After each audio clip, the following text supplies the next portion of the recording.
우리 주 예수님께서 십자가에 달려 죽으시고 사흘 만에 부활하셨습니다.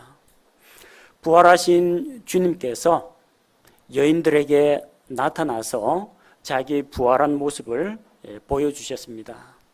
또 이 여인들의 이야기를 듣고 제자들이 무덤으로 달려가서 빈 무덤을 발견했습니다.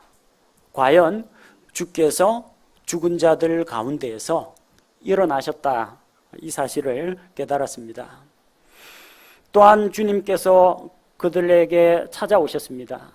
유대인들을 두려워하여 그들이 문을 닫고 모여 있는데 그들 한가운데 나타나셔서 그들의 마음에 위로와 평안을 주시고 자기의 부활한 모습을 보여주셨습니다.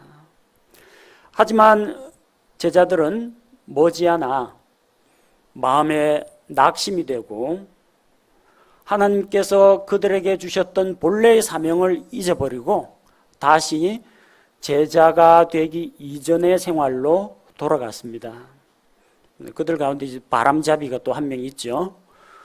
무리들 가운데에서, 제자들 가운데에서 좀 발언권도 있고 적극적으로 나서는 제자가 있습니다. 베드로예요. 베드로가 나는 물고기 잡으러 간다 하니까 다른 사람들이 우르르 따라 나섭니다.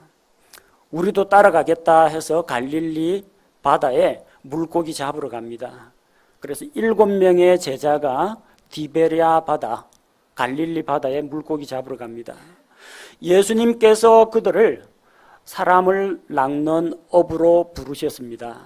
하지만 그들은 부활하신 주님의 그 부활의 사실을 정말로 받아들이고 믿지 못하고 주님께서 자기를 부르시기 이전에 물고기 잡는 어부 생활로 돌아가셨습니다.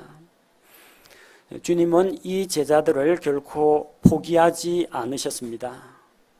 그들에게 나타나셨습니다. 예수님을 떠나서 그들이 밤새도록 물고기를 잡고자 했지만 잡지를 못했습니다. 그런데 우리 주님께서 새벽에 바닷가에 나타나셨습니다. 나타나서 너희들에게 물고기가 있느냐? 주님, 없습니다. 그물을 배 오른편에 던져라. 오른편이고 왼편이고 얕은 데고 깊은 데고 밤새도록 안 던진 데가 없습니다. 하지만 그 말씀에 의지해서 그물을 내렸더니 그물 가득히 물고기가 잡혔습니다. 나중에 세어보니까 153마리나 됩니다. 주님의 말씀을 따라 그물을 내렸더니 물고기를 잡는 이 놀라운 일을 보고 누가 깨달았느냐? 요한이 깨달았습니다. 예수님이시다. 베드로가 그 이야기를 듣고 바로 옷을 챙겨 입고 물로 뛰어듭니다. 주님께로 옵니다. 주님께서 그들에게 나타나서 그들을 위해서 숯불에 빵도 구워주시고 물고기도 구워주십니다. 예수님께서 제자들 아침 밥상을 차려줬다는 겁니다. 이게 지도자요 인도자의 모습입니다. 제자들을 그렇게 주님께서 섬기시는데 제자들은 아무도 당신이 누굽니까? 묻는 자가 없습니다. 왜냐하면 말 안 해도 지금 예수님이라는 사실을 잘 알고 있습니다. 또한 지은 죄가 있어가지고 아무 말을 못하는 겁니다. 겟세마네 동산에서 제자들은 일제히 예수님을 버리고 다 도망갔습니다. 할 말이 없어요. 그 중에서 제일 찔리는 사람이 누구겠어요? 베드로입니다.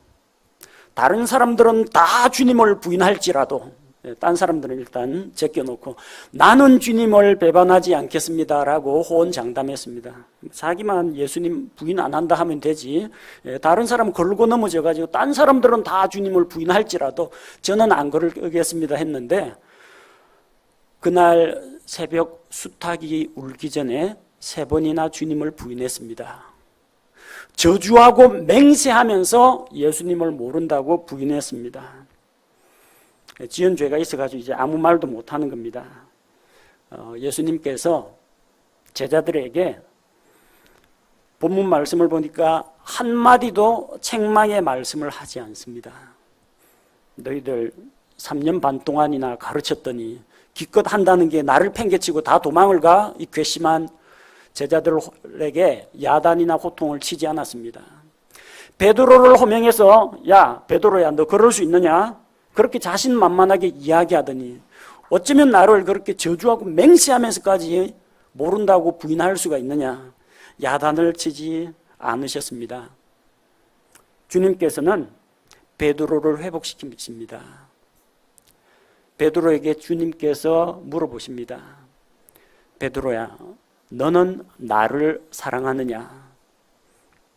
베드로의 속마음을 예수님께서 모르는 바가 아닙니다. 주님을 사랑하는 마음과 부끄러운 마음과 죄책감으로 차 있는 베드로의 속을 아십니다. 그러나 우리 주님께서는 베드로의 입을 통해서 사랑 고백을 듣기 원하시는 겁니다. 아마 여기서 이성 친구가 있거나 결혼을 하신 분은 다 실감하실 겁니다. 사랑해서 결혼했습니다. 결혼해서 지금 벌써 10몇 년째 살고 있습니다. 근데 자꾸 물어보죠. 여보 나 사랑해? 계속 물어보죠. 몰라서 물어보는 게 아닙니다. 듣고 또 듣고 다시 듣고 싶은 게 사랑 고백입니다. 베드로에게 주님께서 다시 한번 물어보십니다. 내가 나를 사랑하느냐? 나를 사랑한다면 내 어린 양을 먹이라고 하셨습니다. 또 물어보십니다. 베드로야 너는 나를 사랑하느냐? 베드로가 대답합니다. 주님 모든 것을 다 아시지 않습니까? 제가 주님을 사랑합니다. 내가 나를 사랑한다면 내 양들을 먹이라고 했습니다. 또 물어봅니다. 연이어서 3번을 물어봅니다. 베드로야 너는 나를 사랑하느냐? 베드로의 사랑 고백을 듣고 주님께서는 그에게 양떼를 맡깁니다. 목자이신 예수 그리스도, 선한 목자이신 예수 그리스도를 믿고 따르는 그 양들, 주님의 성도들, 교회를 베드로에게 맡기셨습니다. 그리고 베드로에게 교회에 대한 사명을 주십니다. 내가 나를 사랑하느냐? 내가 나를 사랑한다면 내 양들을 먹이라 말씀하시고 또 그를 위해서 한마디 더 덧붙이십니다. 내 양들을 잘 먹여라. 그럼 다음에 내가 다시 올 때 큰 상급을 주겠다. 이게 아닙니다. 오늘 본문 18절 말씀해 보니까 진실로 진실로 내가 내게 이르노니, 예수님이 거짓말 한 적 없습니다. 근데 진실로 진실로 강조해서 이야기합니다. 이거 확실하다. 너에게 이루어질 일이 이것이라는 겁니다. 젊어서는 내가 스스로 띠를 띠고 원하는 곳으로 다녔지만 내가 늙어서는, 나이 들어서는 내가 내 손을 내밀 것이요. 또 다른 사람이 너에게 띠를 띄워서 내가 원하지 않는 곳으로 데려간다고 했습니다. 다른 사람이 옆에 베드로의 허리띠 매주고 그 손을 잡아 이끄는 게 좋은 데 관광시키러, 노인들 관광시키러 데려가는 게 아니라는 이야기입니다. 내가 원하지 않는 곳으로 데려간다고 했습니다. 고난의 자리로 데려갑니다. 사형장으로 데려갑니다. 순교의 자리로 데려간다는 이야기입니다. 이게 무슨 날벼락입니까? 너는 나를 사랑하느냐? 내 양을 먹이라. 그런데 너는 순교에서 죽을 것이다. 이런 청천벽력과 같은 예수님의 예언의 말씀이 떨어졌습니다. 베드로는 뭔가 조금 주님으로부터 사명을 받았다라는 뿌듯한 마음과 함께 뭔가 조금 듣고 보니까 좀 뭔가 이상합니다. 그렇게 열심히 주님을 섬겼는데 돌아오는 것은 원치 않는 곳으로 끌려가서 처형당하는 이야기를 들으니까 기분이 썩 유쾌하진 않았을 겁니다. 자, 그래서 주님께서 그 말씀을 하시고 베드로에게 19절에 나를 따르라 그렇게 말씀하십니다. 베드로는 예수님을 따라갔습니다. 아마 갈릴리 해변길을 함께 걸었을 겁니다. 보니까 자기뿐만 아니라 예수님의 사랑하시는 제자가 따라오는 것을 봅니다. 예수님의 사랑하시는 제자는 요한복음을 기록한 예수님의 제자 요한을 말합니다. 요한복음 제목에 나온 요한은 사도 요한입니다. 12제자 가운데 바로 그 요한입니다. 그러나 성경 본문에는 요한이라고 나오면은 100% 침례자 요한입니다. 요한복음에서는. 요한은 요한복음에서 자기 이름을 기록하지 않습니다. 전부 다 예수님께서 사랑하신 제자, 그 자기 정체성입니다. 나는 누구인가? 예수님으로부터 사랑받은 제자라는 겁니다. 예수님께서 사랑하시던 그 제자, 자기를 그렇게 객관적으로 표현해놨습니다. 제3자의 입장에서 표현했습니다. 예수님께서 사랑하시던 제자 요한이 예수님과 베드로와 함께 같이 따라오는 것을 봅니다. 그는 주의 만찬 자리에서 예수님의 품에 기대어 누워있던 자입니다. 그만큼 예수님께 사랑받던 자라는 겁니다. 베드로는 궁금한 생각이 들었습니다. 나는 교회를 돌보다가 순교해서 죽는다. 그런데 예수님께서 그토록 지극히 아끼고 사랑하는 저 제자는 어떻게 될 것인가? 그래서 21절에 베드로의 질문이 나옵니다. 주여, 이 사람은 무엇을 하리까? 나는 교회를 돌보다가 순교해서 죽는데 주님 그 사랑하시는 제자 요한은 앞으로 어떻게 되겠습니까? 예수님께서 베드로의 질문을 끊어버리십니다. 내가 올 때까지, 이 세상에 주님 다시 오실 때까지 그가 머물 것을, 죽지 않고 지금 이 모습 그대로 머물게 할지라도, 머물게 한다는 이야기가 아닙니다. 그렇다 할지라도 그것이 너와 무슨 상관이 있느냐? 너는 나를 따르라 하십니다. 요한은 내가 사실 이런 목적 가운데 쓰려고 준비해둔 사람인데 하면서 요한의 생애에 대해서 답변을 해주신 게 아닙니다. 그게 너하고 무슨 상관이 있느냐? 너는 잠자코 나를 따르면 되는 것이다. 그렇게 말씀하셨습니다. 제자들 가운데는 이 말이 퍼져나가서 예수님하고 베드로, 요한 셋이 모인 자리에서 이야기했는데 요한은 주님 다시 올 때까지 안 죽는다 카더라라는 말이 퍼져나갔습니다. 안 죽은 건 아니고요. 제자들 가운데 순교하지 않고 제일 오래 살았습니다. 그도 죽기는 죽었습니다. 그러나 베드로처럼 끌려가서 처형당한 건 아닙니다. 베드로는 예수님의 제자로 부르심을 받았습니다. 자기에게 주님께서 주신 사명을 확인했습니다. 주님으로부터 사명을 받고 부르심을 받았으면 부르심을 받은 대로 따라가면 됩니다. 그러나 베드로는 곁눈질을 했습니다. 저 제자는 어떻게 되겠습니까? 나는 순교하는데 저 제자는. 자기 자신과 다른 사람을 비교하는 마음이 들었다는 것입니다.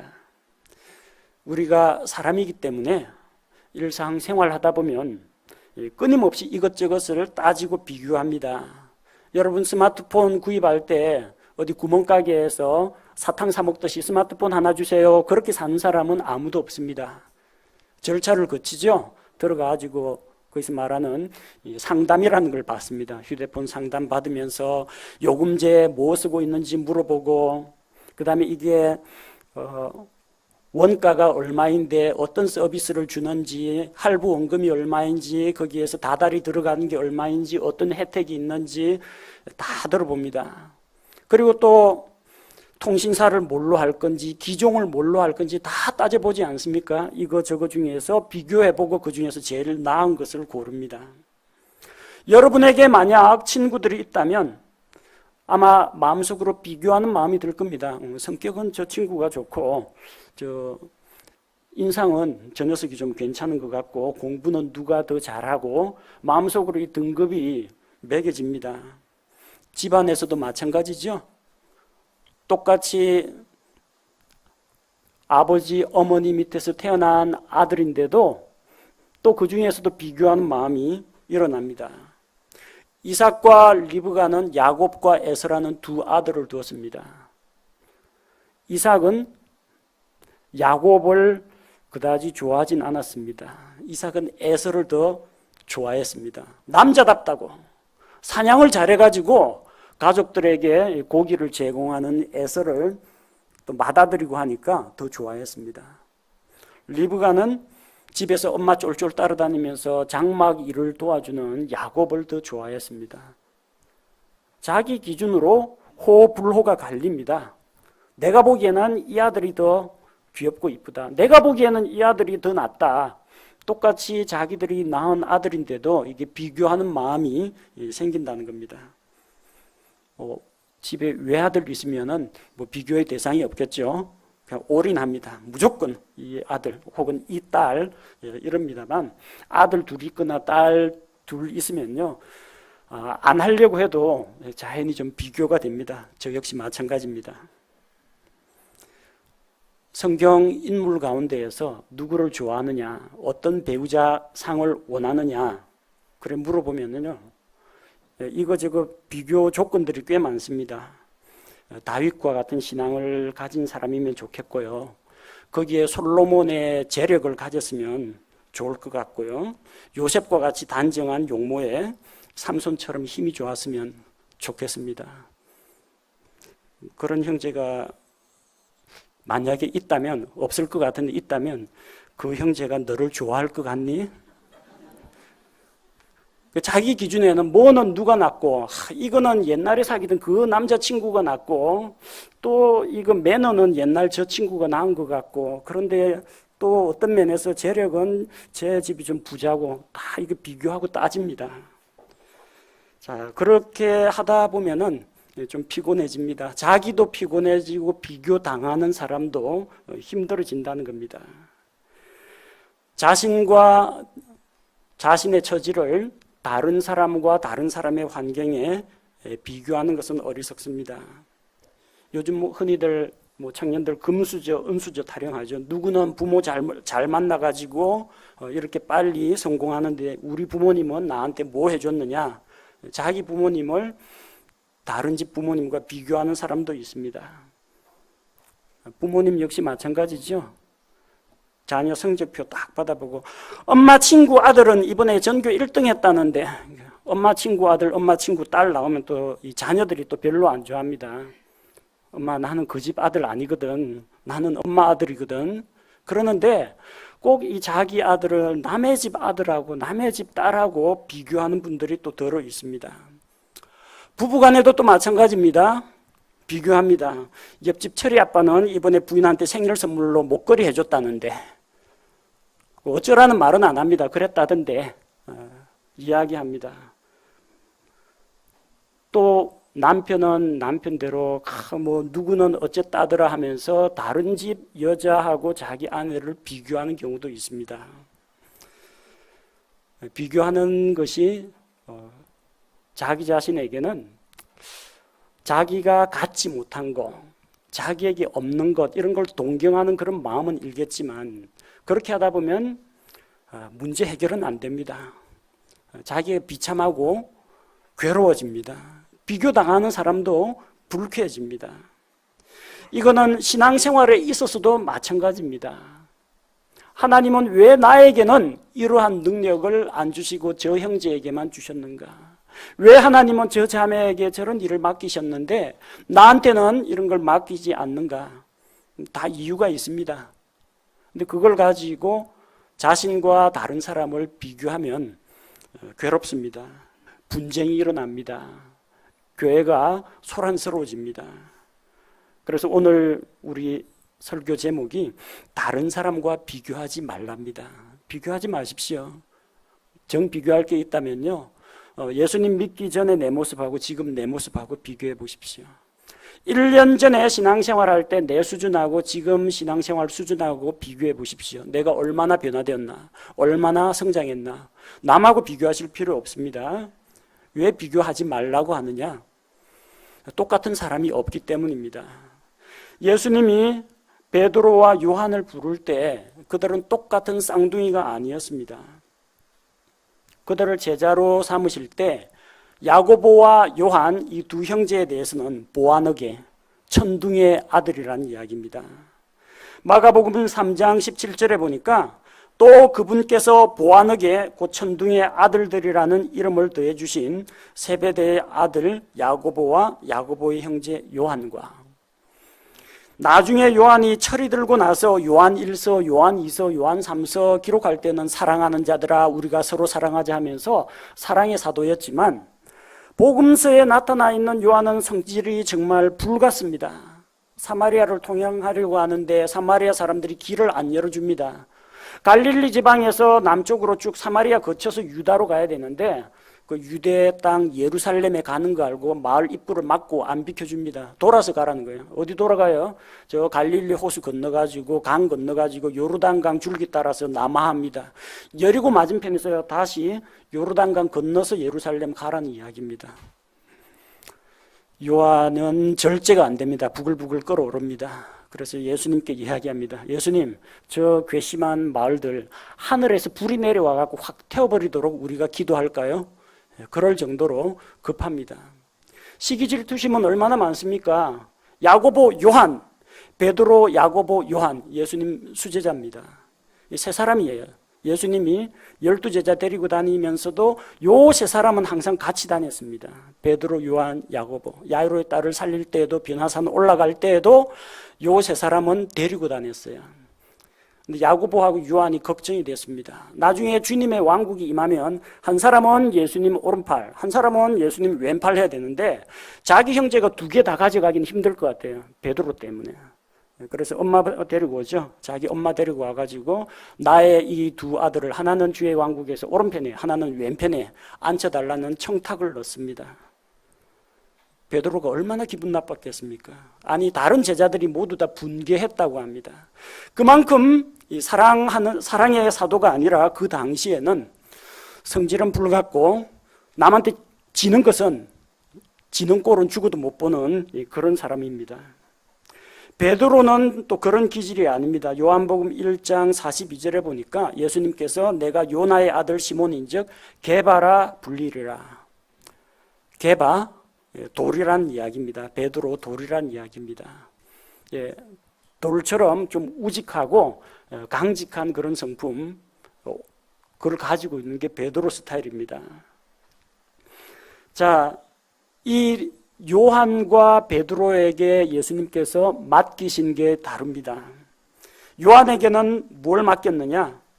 십자가에 달려서 예수님께서 세 번째 하신 말씀이 있습니다.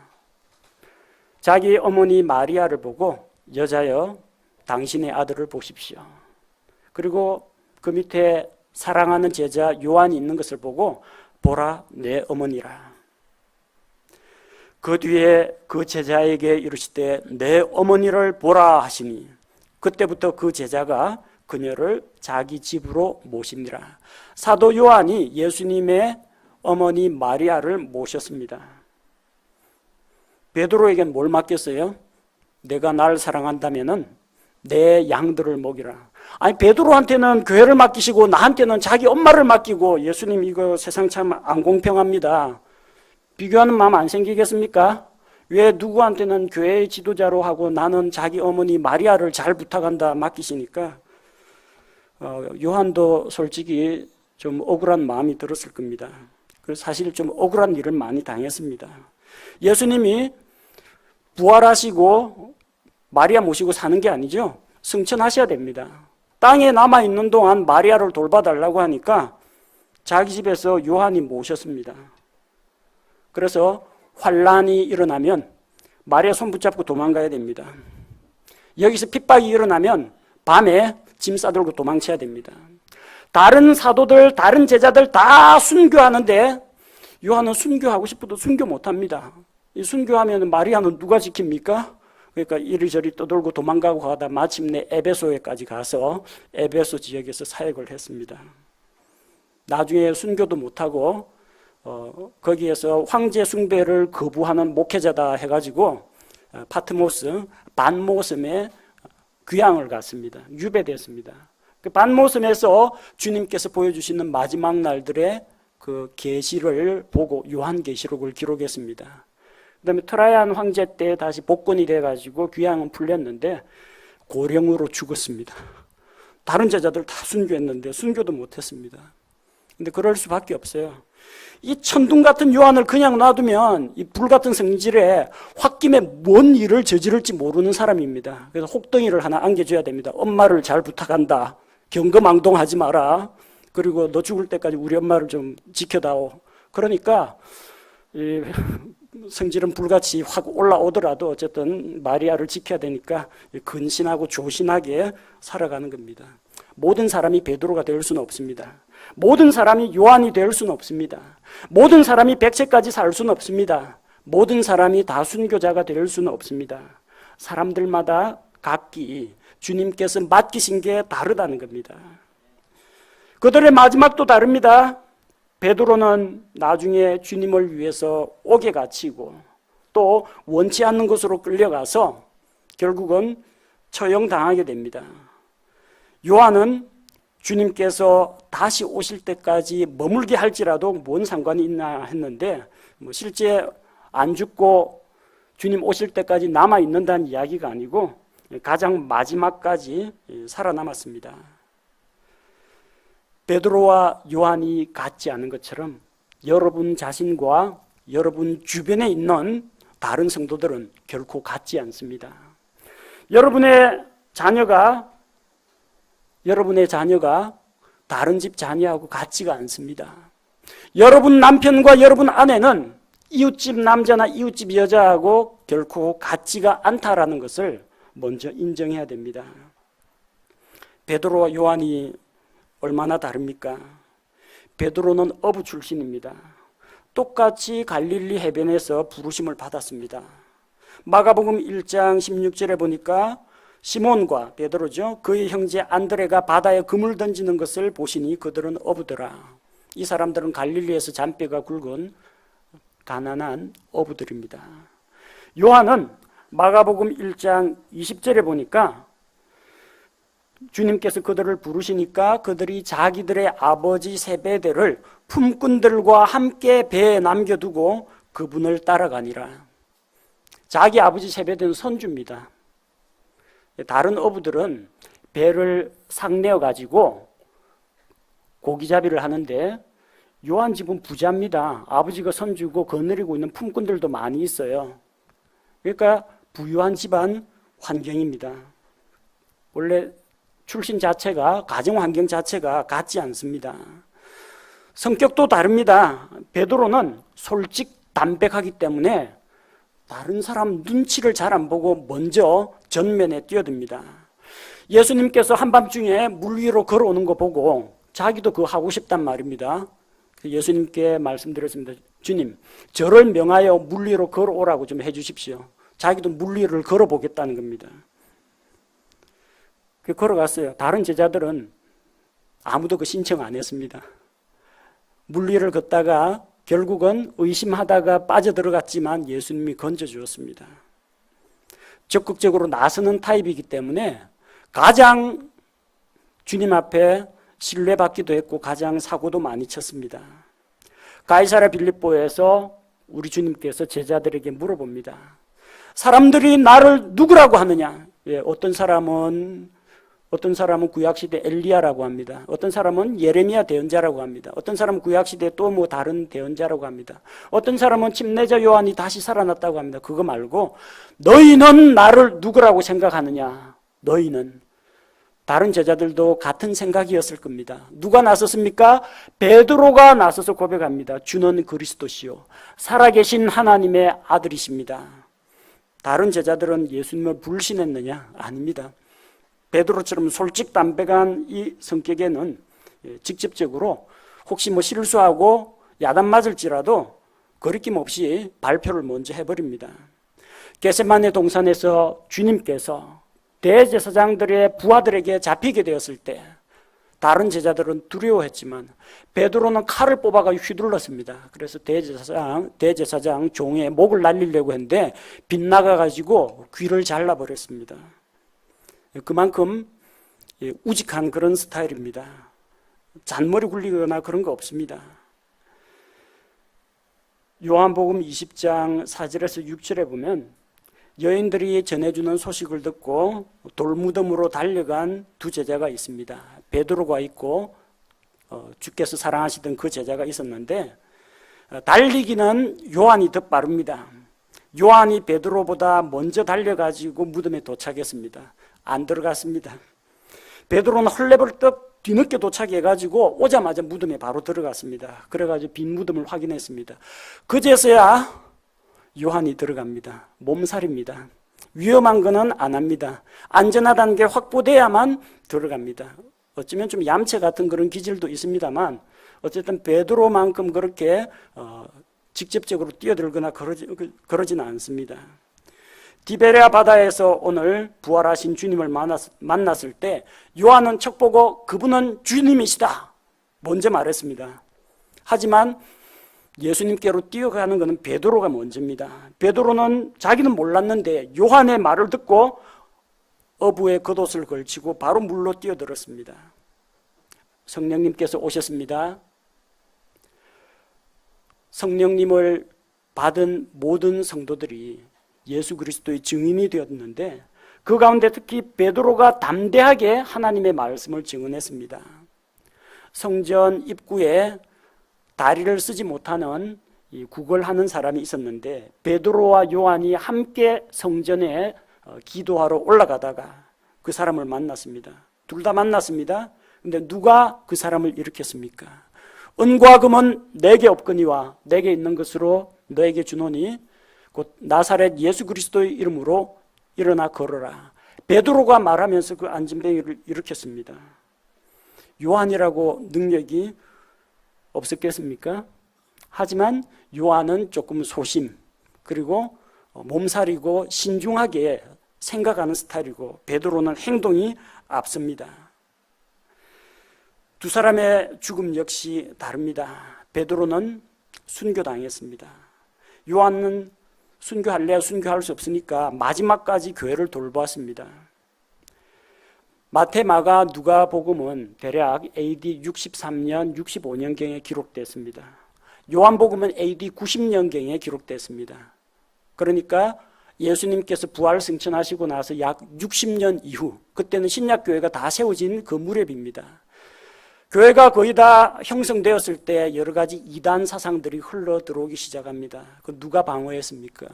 마지막까지 살아남아 있는 사도 요한이 교회를 돌아보고 이단들을 물리치고, 또 복음서 요한복음을 기록하고 성도들을 굳게 세워주기 위해서 요한 1서, 요한 2서, 요한 3서를 기록했습니다.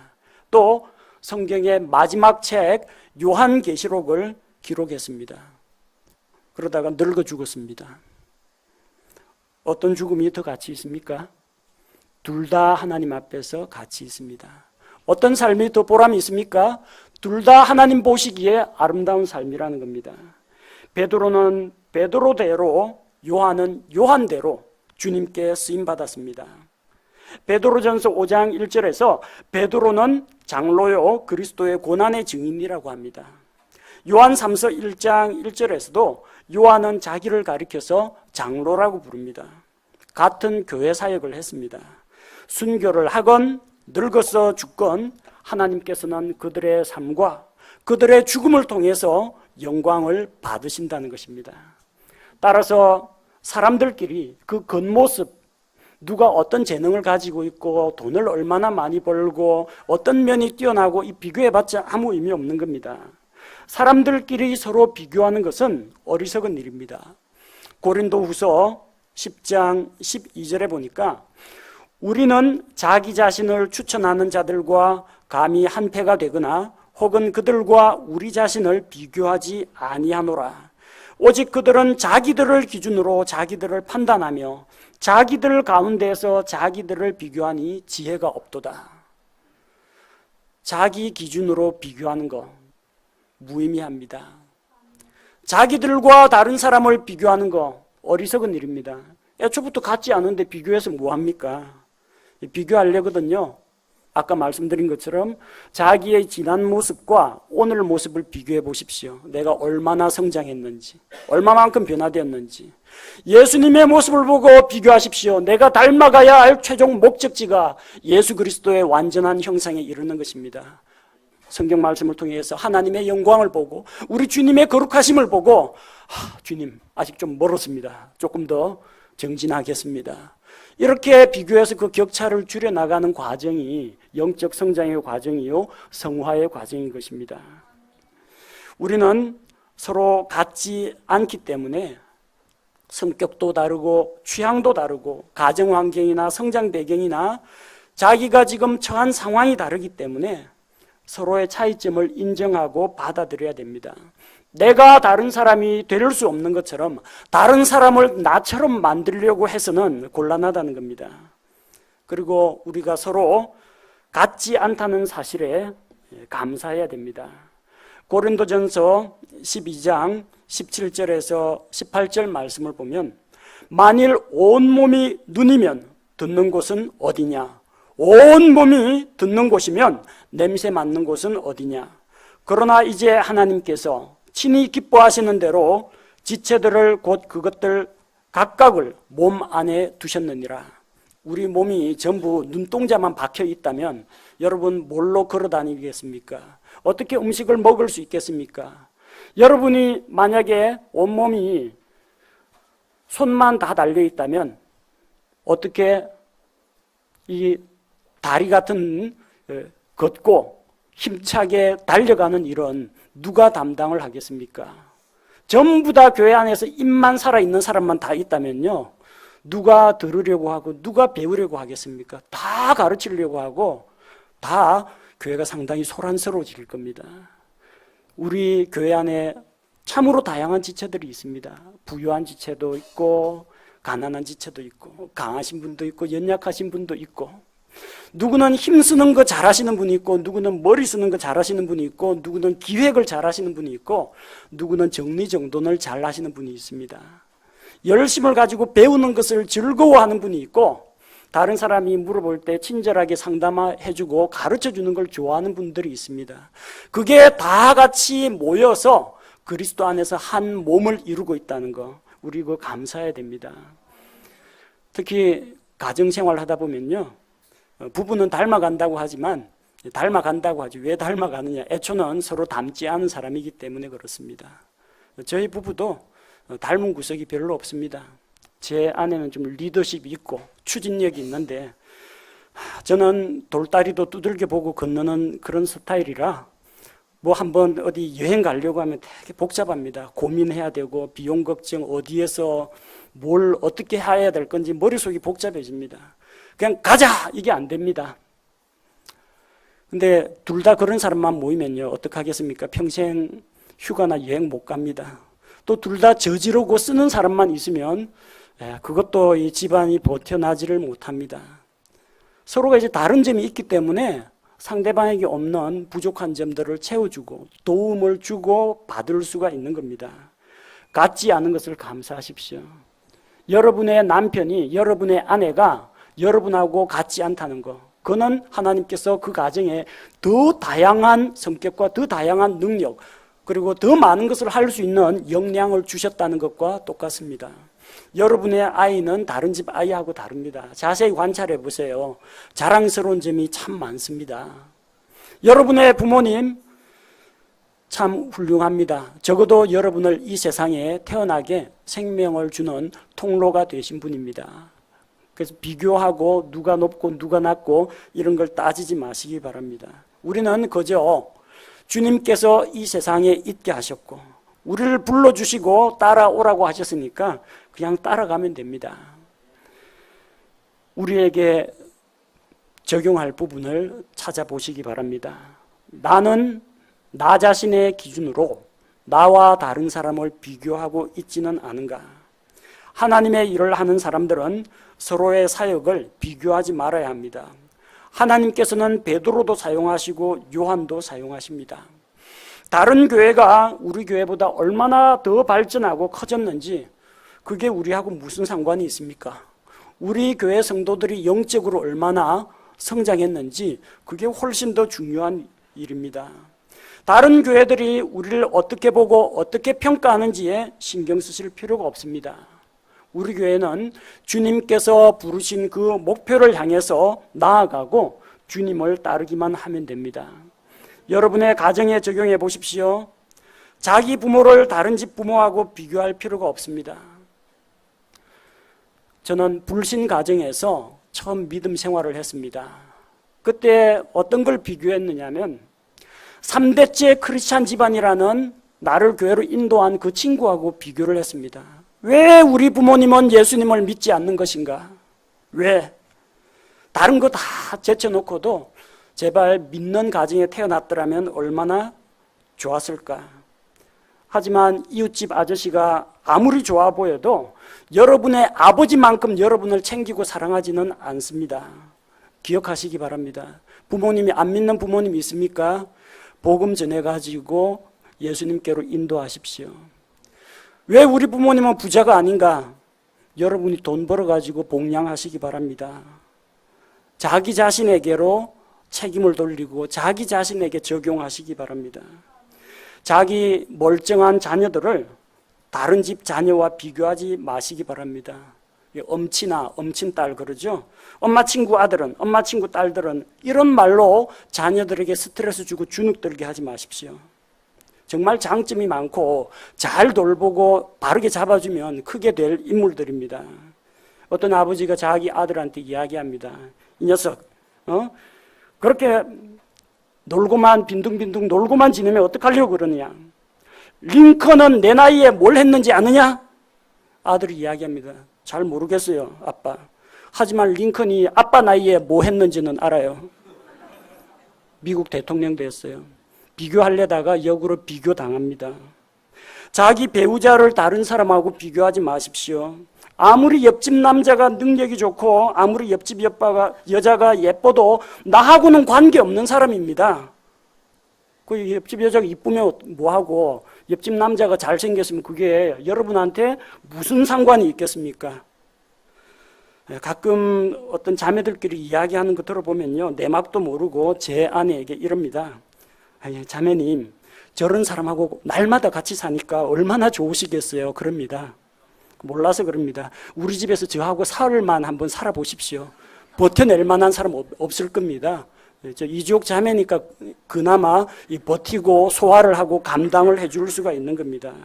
이 세상에서 여러분의 남편, 여러분의 아내만큼 여러분을 사랑하고 돌봐줄 사람이 없다는 겁니다.